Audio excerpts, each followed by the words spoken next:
Hello मेरे प्यारे नन्हे दोस्तों, कैसे हो आप सब। सबसे पहले मेरे प्यारे नन्हे दोस्तों का बहुत बहुत धन्यवाद मेरी कहानियाँ सुनने, लाइक, शेयर और सब्सक्राइब करने के लिए।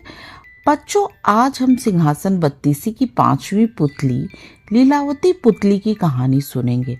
उम्मीद है आपको पसंद आएगी। तो कहानी शुरू करते हैं। हर बार की तरह 5वें दिन फिर से राजा भोज सिंहासन पर बैठने के लिए उत्सुकता से आगे बढ़े।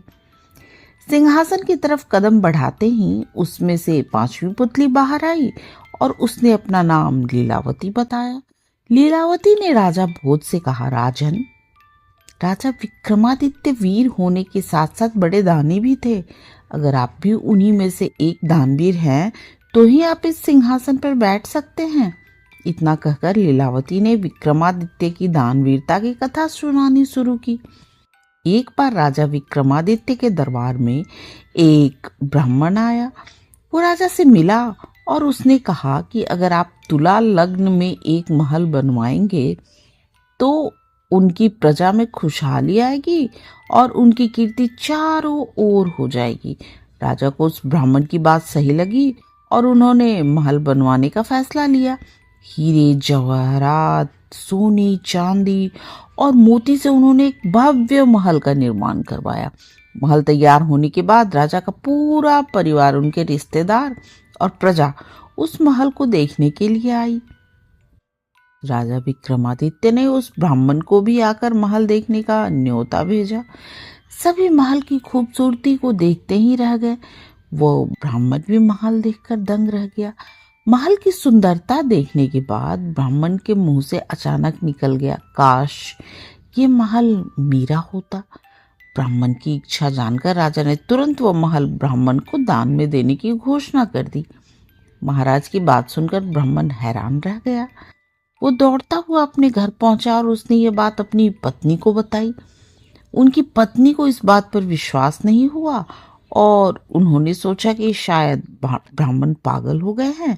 अपनी पत्नी को यकीन दिलाने के लिए वो उसे महल लेकर गए। महल को देखकर और लोगों की बात सुनकर ब्राह्मणी भी हैरान रह गई। उसने पूरा महल देखने की इच्छा जताई। पत्नी की इच्छा को पूरा करने के लिए ब्राह्मण उसे महल दिखाने लगे। महल इतना बड़ा था कि देखते ही देखते रात हो गई और वो दोनों बहुत थक गए। थकान की वजह से दोनों महल के ही एक कमरे में सो गए। आधी रात को कुछ आवाजें आने लगी तो उन दोनों की नींद खुल गई। महल में भीनी भीनी खुशबू आ रही थी और ठंडी हवा भी चल रही थी। उसी समय उनका पूरा कमरा रोशनी से भर गया और फिर उन्होंने एक महिला की आवाज सुनी। उनकी आवाज सुनकर दोनों को ऐसा लगा जैसे माँ लक्ष्मी धरती पर आ गई हों। उन्हें बार बार एक ही आवाज सुनाई दे रही थी, मैं तुम्हारी इच्छा पूरी करने आई हूँ, तुम मुझसे कुछ भी मांग सकते हो। ये आवाज सुनकर वो दोनों डर गए। माँ लक्ष्मी ने अपनी बात 3 बार दोहराई लेकिन उन दोनों ने कुछ नहीं मांगा तो वे वहां से चली गईं। उसके बाद ब्राह्मणी बोली, जरूर इस महल में भूतों का साया है, तभी राजा ने हमें यह महल दान में दिया है। तुम कल ही जाकर उनसे कहो कि हमें यह महल नहीं चाहिए, हम अपनी कुटिया में ही ठीक हैं, वहां कम से कम हम चैन से सो तो पाते थे। ब्राह्मण को अपनी पत्नी की बात बिल्कुल सही लगी और किसी तरह महल में रात काटकर दोनों सुबह वापस अपनी कुटिया में चले गए। हाथ मुंह धोकर ब्राह्मण तुरंत राजा विक्रमादित्य के पास पहुंचे और कहा कि महल वापस ले लीजिए, हम इतने भव्य महल में नहीं रह सकते।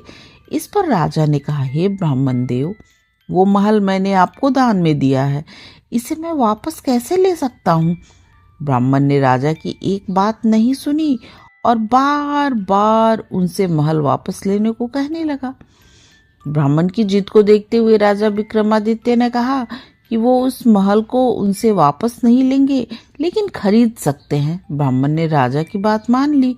विक्रमादित्य ने महल का उचित मूल्य देकर ब्राह्मण से वो महल खरीद लिया और अपने पूरे परिवार के साथ नए महल में रहने आ गए। एक रात जब राजा विक्रमादित्य महल में सो रहे थे तो दोबारा माँ लक्ष्मी वहां आई। उन्होंने कहा, राजन, तुम्हें जो चाहिए मुझसे मांग लो, मैं तुम्हारी हर इच्छा पूरी कर सकती हूँ। इस पर राजा ने कहा, माँ, आपके आशीर्वाद से मेरे पास सब कुछ है, मुझे अपने लिए कुछ नहीं चाहिए।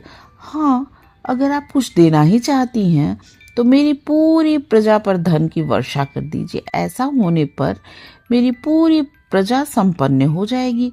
राजा की इच्छा जानकर माँ लक्ष्मी ने पूरी रात राज्य पर धन की वर्षा कर दी। सुबह उठकर जब राजा ने लोगों ने इतना धन देखा तो वो सारा धन राजा विक्रमादित्य को सौंपने के लिए महल आ गए। राजा ने प्रजा के इस प्यार को देखकर उन्हें बताया कि ये सारा धन उनकी प्रजा के लिए ही है। इसी वजह से सब अपने अपने हिस्से का धन अपने पास ही रखे। उनकी बात सुनते ही पूरी जनता प्रसन्न हो गई और राजा की जय जयकार करने लगी। इतनी कहानी सुनाते ही पांचवी पुतली वहां से उड़ गई। बच्चों, हमें कहानी से यही सीख मिलती है कि हमेशा अपना दिल बड़ा रखना चाहिए। खुद के पास अगर सब कुछ हो तो दूसरों की भलाई के बारे में सोचना चाहिए। बच्चों, अगर आपको मेरी आज की कहानी लीलावती पुतली की कहानी अच्छी लगी तो प्लीज़ मेरे चैनल को सब्सक्राइब करें और मुझे यहाँ तक सुनने के लिए आप बच्चों का बहुत बहुत धन्यवाद।